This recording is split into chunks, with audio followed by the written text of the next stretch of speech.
தமிழக சட்டப்பேரவை கூட்டத்தொடர் வரும் 24ஆம் தேதி வரை நடைபெறும் என்று அறிவிக்கப்பட்டுள்ளது.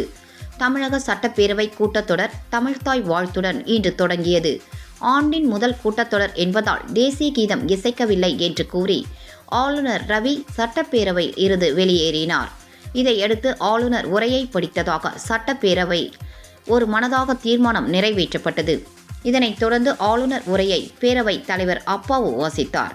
இதனிடையே தமிழகத்தில் சட்டம் ஒழுங்கு சரியில்லை என்று தெரிவித்தும் ஆளுநர் ரவிக்கு எதிராக முதல்வர் கொண்டு வந்த தீர்மானத்திற்கு எதிர்ப்பு தெரிவித்தும் அதிமுக, பாஜக ஆகியவை பேரவையில் இருந்து வெளிநடப்பு செய்தனர். பின்னர் அவை நாள் முழுவதும் ஒத்திவைக்கப்பட்டு அலுவல் ஆய்வுக்குழு கூட்டம் நடைபெற்றது. இந்த கூட்டத்தில் ஆளுநர் உரைக்கு நன்றி தெரிவிக்கும் தீர்மானத்தின் மீதான விவாதத்தை எத்தனை நாட்கள் நடத்த வேண்டும் என்பது குறித்து ஆலோசிக்கப்பட்டது. அதன்படி பேரவை கூட்டத்தொடரை வரும் 24ஆம் தேதி வரை நடத்த அலுவல் ஆய்வுக்குழு முடிவு எடுத்துள்ளது. நாளை மறைந்த சட்டமன்ற உறுப்பினர்களுக்கு இரங்கல் தெரிவித்து தீர்மானம் நிறைவேற்றப்படுகிறது. இதனைத் தொடர்ந்து அவை நாள் முழுவதும் ஒத்திவைக்கப்படும். ஜனவரி 22, 23 ஆகிய தேதிகளில் ஆளுநர் உரை மீது விவாதங்கள் நடைபெறுகிறது. 24ஆம் தேதி முதல்வர் பதிலுரை வழங்குவார் என தெரிவிக்கப்பட்டுள்ளது.